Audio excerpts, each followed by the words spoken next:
Doomcock should drop a Lucasfilm Star Wars video today, hopefully, from what I've gathered from people, but I want to talk a little bit about what today is.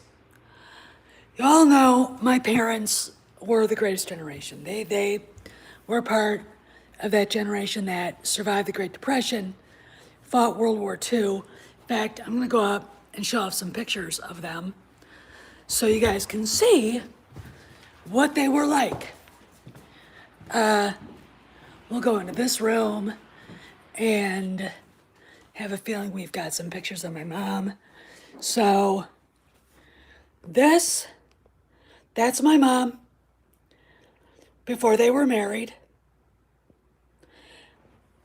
And hey, Planet Musk.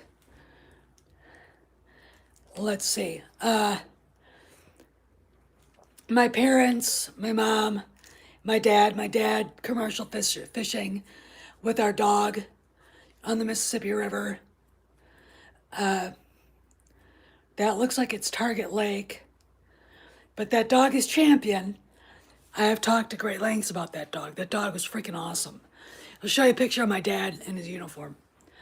The reason why I'm doing this, it's going to be short, is because today is a day that this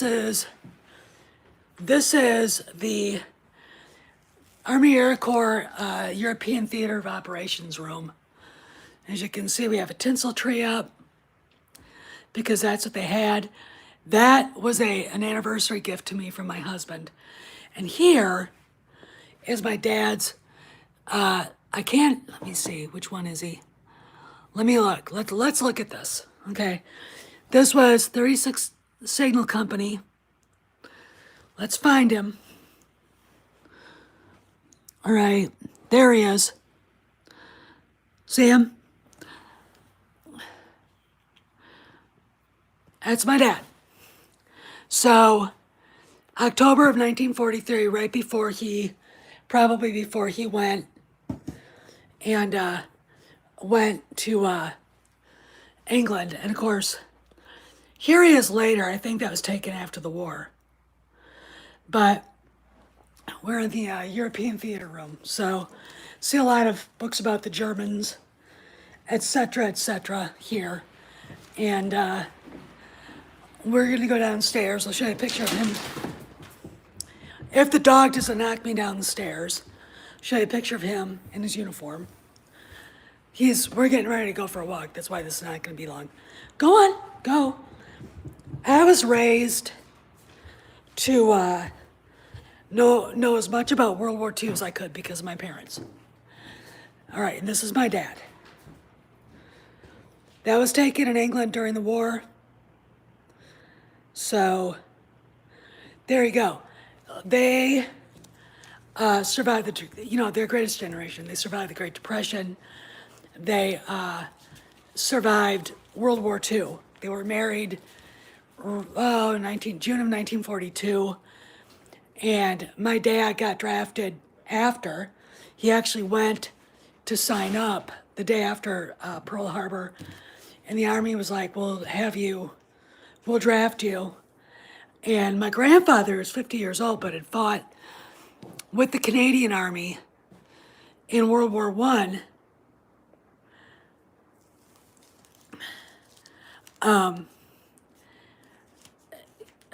And they were like, you have to go home, old man. And that story is a whole story in of itself, and I don't know the whole thing. And the reason why is because he died when I was 4 years old. So I really don't remember him a lot. I remember Norwegian folk songs that he used to sing us, but that's about it. But yeah, I am a World War II kind of centric historian. I'm European theater, and I want to talk a little bit about the context of Pearl Harbor. World War II started on September 3rd, 1939. The lead up to the war in Europe was the rise of Nazism in Germany, the rise of fascism in Italy, and the rise of communism in the Soviet Union. They, these were two ideologically, in some ways, the same kind of things. Oh, that's cool, Planet Musk. Nazism, National Socialist German Workers' Party. Anybody who says that that is a right-wing word or anagram, NSDAP, Nationalsozialistische Deutsche Arbeiterspartei, okay, that's what it is in German. Anybody who wants to say that that is right-wing is bullshit. Further right you get, the more libertarian to anarchist a person is, okay? I'm a libertarian, okay? You can't get more liberal than that. And I mean liberal in my, I don't fuck with you, you don't fuck with me, leave me alone. Embrace the first 10 amendments to the Constitution of the United States and get along with people, okay? Well, we should be arguing about our potholes on the roads. You know, hey, lady Sandy. So, you know, but they were sisters. You got the Bolsheviks, the Marxists in Soviet Russia, and you've got Hitler and the National Socialists on the other side. Both were, I'm going to say, left-wing in their own ways. You know, and that's where my studies took me. Okay, I studied the rise of Nazism in Germany. Okay, World War II started ultimately because the Versailles Treaty screwed the Germans. And it was the impetus to blame politicians in the weak, feckless Weimar Republic. I'm going to say this: parliamentary democracies are not strong. You're seeing this now in England. Okay, representative democracies, no, republics, we're not a democracy. United States are strong no matter what. Because we have a governor like Ron DeSantis, like Greg Abbott, like Kristi Noem, and libertarianism is not anarchism for wealthy people, and you get really close to getting banned from my channel for saying something that fucking stupid, okay? Okay? Because then I start thinking you're a Stalinist, all right? You know, they basically, every state has its own constitution. Okay. Constitution here in Pennsylvania makes it so the governor can't do as much as he'd like to. Trust me, this fucker would love to. Okay? All right. To do a lot of the shit that they've been doing in California and in New York and in New Jersey. All right? And there lies the difference. Individual rights are upheld strongly in the United States, which is the right way to go. We are built on rugged individualism. I mean, there's a reason why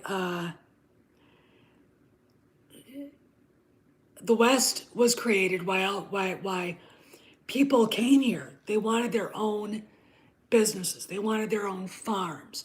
They wanted to be something bigger than they could be in Europe. In Europe, you know, when my grandfather was a young man in Norway, the laws of primogeniture took place, and he could not inherit anything from his father. His oldest brother did. So he came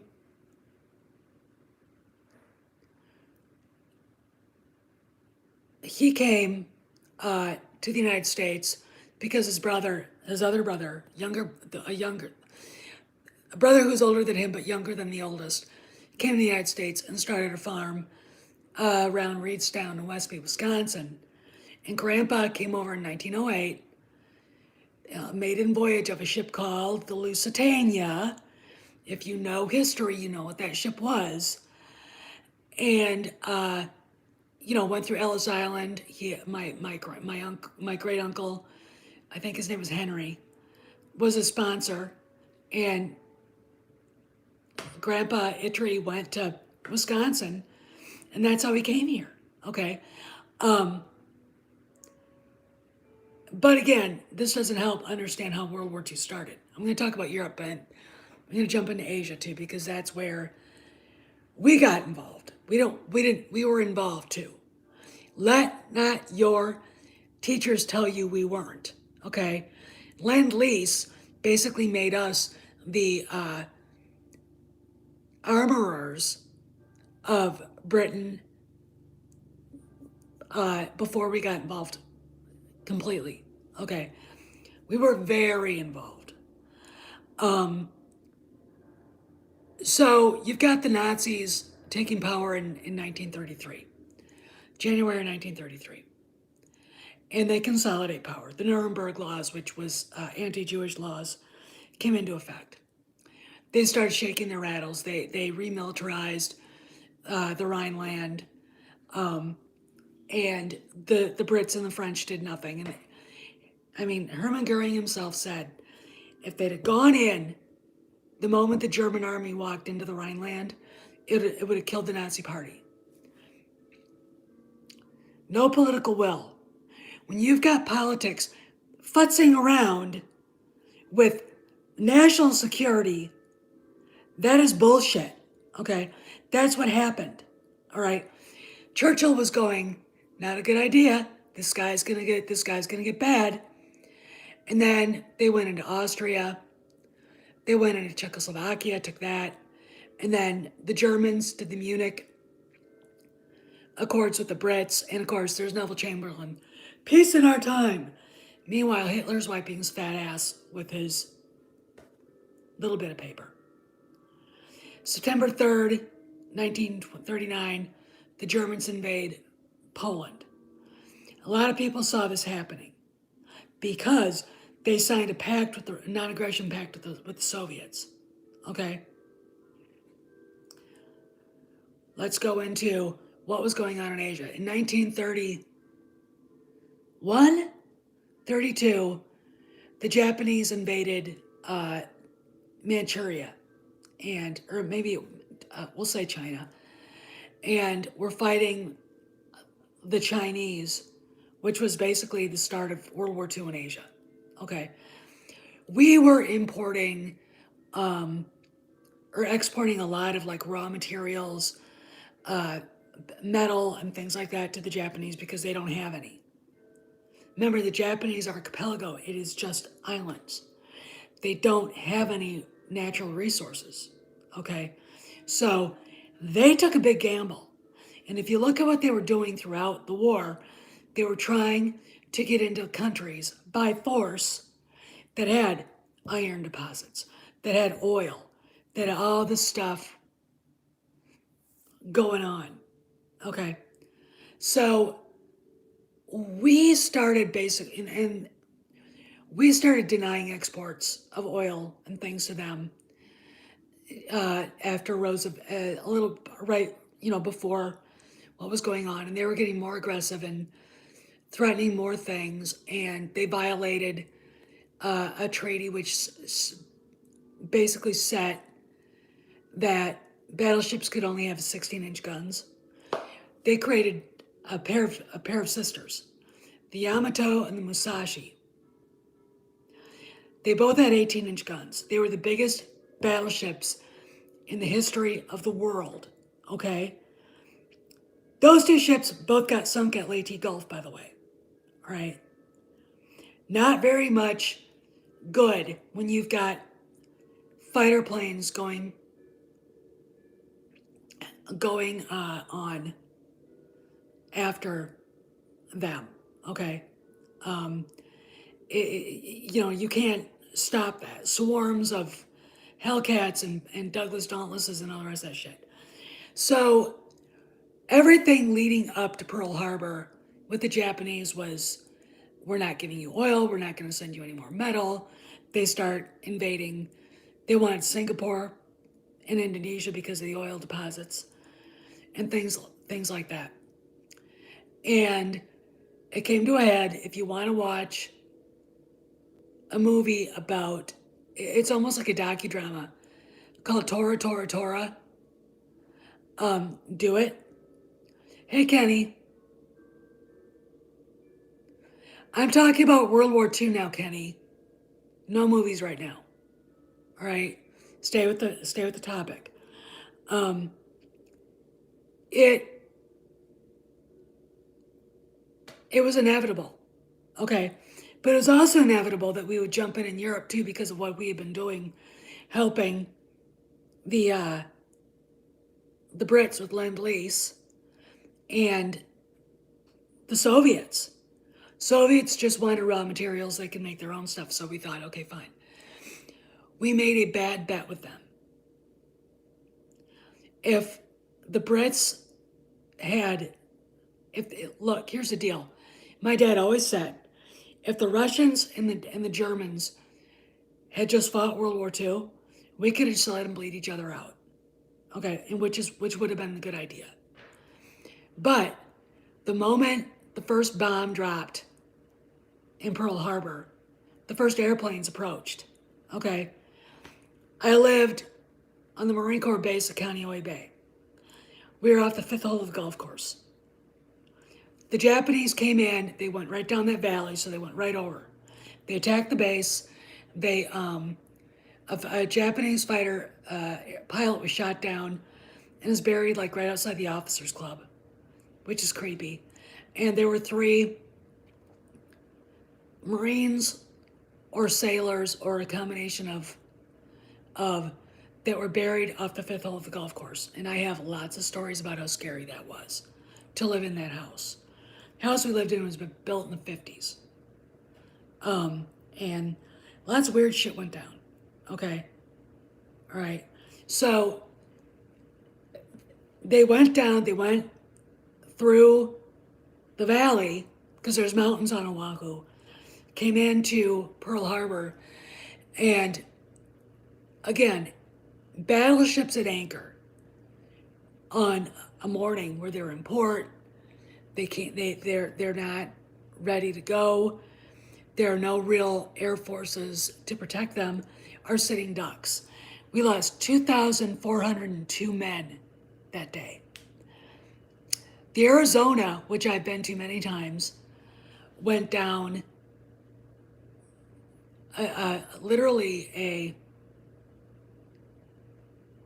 bomb went through. It looks like it goes to the smokestack, but it didn't.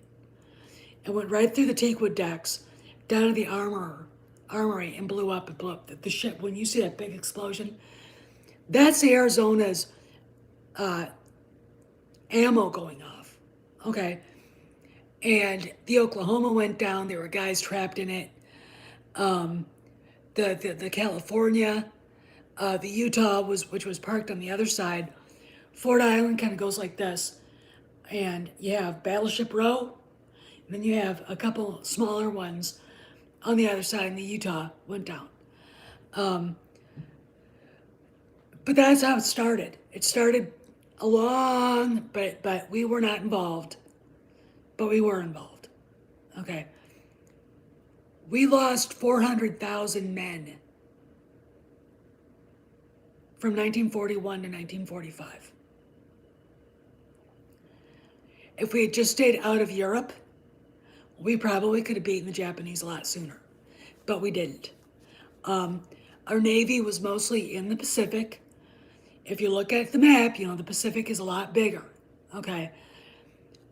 We had a combination of different commands going on, the Navy and the Marine Corps, and we had the Army with General MacArthur, and the Navy being led by Admiral Nimitz. But this is a day that really changed America's, where we were. We were already an international power and already kind of a superpower, but this solidified it. And when Admiral Yamamoto said, "I fear we've only awoken the sleeping giant," they did. They did. That generation that answered the call in 1941 was one like no other. They had grown up hard men, Hard times make hard men. Hard men make good times make weak men. What they did was so, and it started today when you read the stories about the heroism of Pearl Harbor that happened there. Johnny Finn and so many others. Your mouth will drop open. I mean, you walk through the hangars at Pearl Harbor and you see bullet holes still in the hangars. Camp Smith, there are still scars from the battle. The Missouri is literally parked right behind the Arizona Memorial. We were married at the Pearl Harbor Sub Base Chapel, which was built in 1945. And we had our wedding reception on the fantail deck of the Missouri. And before we went to the reception, my husband and I went over to look at the Arizona to honor the guys. Instead of putting modern, crappy, whatever music, we had the DJ play big band music. And I had to show the guy what we wanted. Because let me explain to you the education of DJs.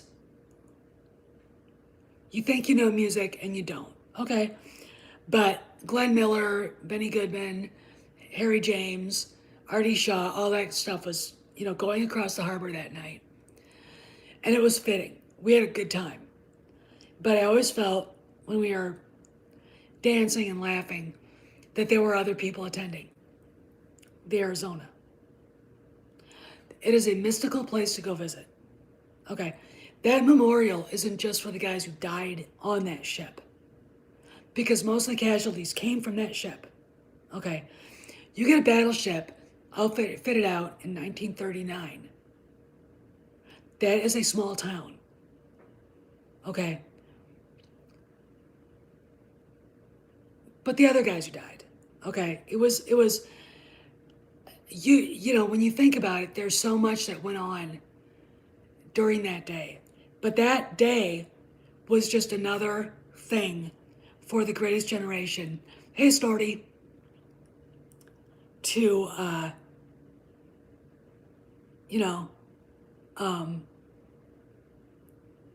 have to take care of. Let me explain. These guys not only survived the Depression. Trust me, I have sisters that think wearing hand-me-downs was, we were so poor. No, you stupid bitch, you weren't poor. All right? You had enough food, you had warm clothes. Shut up, okay? As you can tell, a lot of my siblings I don't like very much, okay, because they're disrespectful. And they're very, they don't appreciate what my parents did for them. They're anti-Catholic bigots, and I just don't like it. Okay, I just don't. But my parents knew what poor was. If you realize what the people that were, they weren't middle class, they were workers. Okay, people were starving, literally, during the Depression. Hard times make hard men. My dad was a hard guy. Not mean, but he was a hard guy. He knew what it took. He knew what being poor really meant. Okay, he knew what it was all about. And then they answered the call to fight the Nazis and the Imperial Japanese. And then, guess what else showed up on the door of the world? Soviet Union. And it's just amazing the things that they were able to accomplish. They defeated the Nazis by blowing them sky high out of the water. They defeated the Soviets by pushing them to the brink and pushing them over the cliff. Okay? That's what the greatest generation did. Boomers had nothing to do with it. Okay? Oh, you're right. You're right, Snorty. And today is the day, 80 years ago, by the way, My mom and dad were both 20 years old. Tell you what happened. I'll tell you how they found out. Mom and dad went to mass, and during that time, it was Latin High Mass, and dad was living in Chicago, courting my mom, and they were engaged, and he took her to mass, and they went back to my grandparents' apartment, and we're there, walk in, and my mom's aunt on her.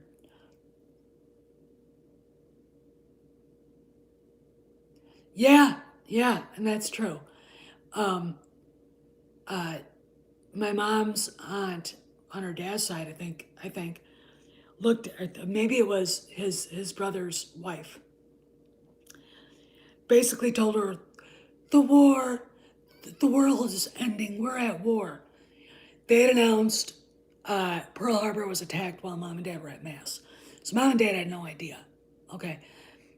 Um, but they were listening to the radio.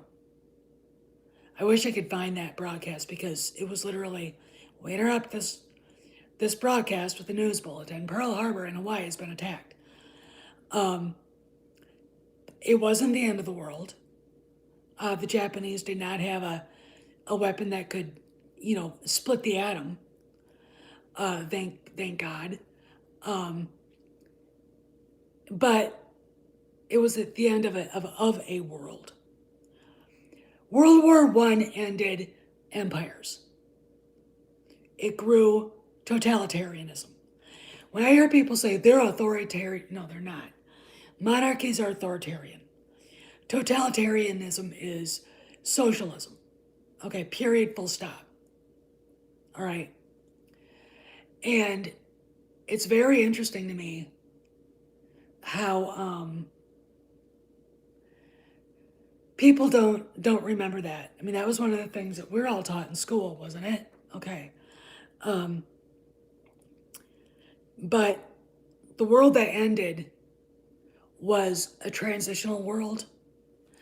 The world that grew up out of it was the modern world, the nuclear age. Okay.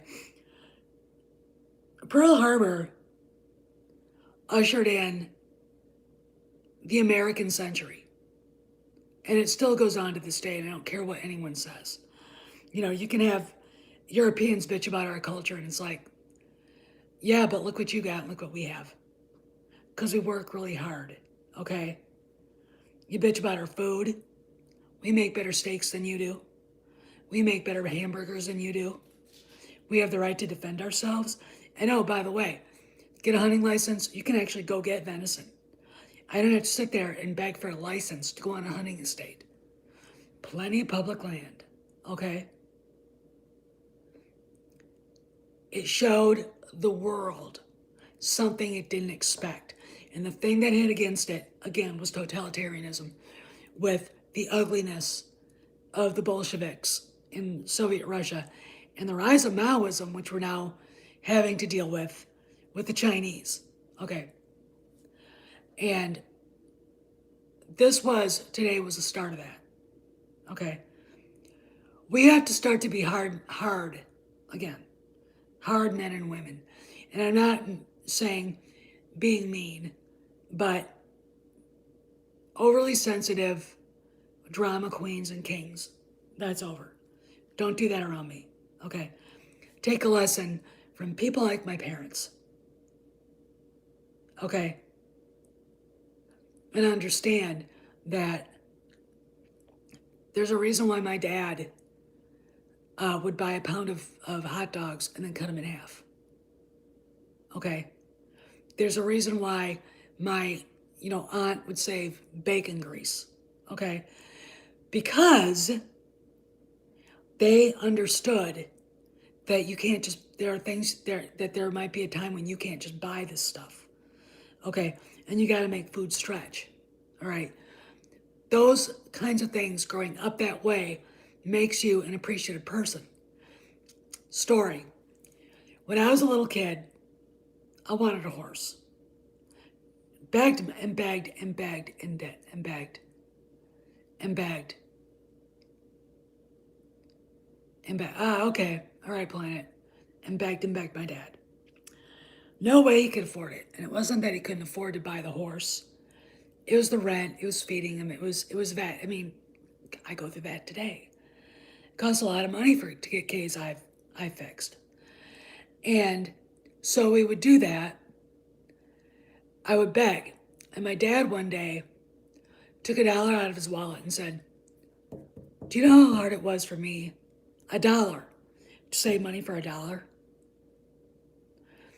He would get a nickel or a few pennies from his mom every day before school, go to a bakery and buy a couple of donuts and a roll, and then, "Oh yeah, you're right, Snorty," and then wolf him down on his way to school. Okay. There was a BB gun, and and I think this place is still there, Kroger's hardware store, hanging in the window. He wanted that BB gun more than anything. It is Ralphie Parker all over again. It was $1, and he could not save enough to get that BB gun. Okay, that's a big deal. All right, that is a big deal. It was a lesson. It took me a long, long time to understand, and there are times I'm still not appreciating it. But anyway, I gotta go. Go read about Pearl Harbor. Go read about the beginnings of World War II in Asia, and the Imperial Japanese. In fact, I suggest, and this is just me, go read about the Russo-Chinese War, the Russo-Japanese War. That was the first indication that the Japanese were going to start going on the march. This is Steph, signing out. See you around the galaxy.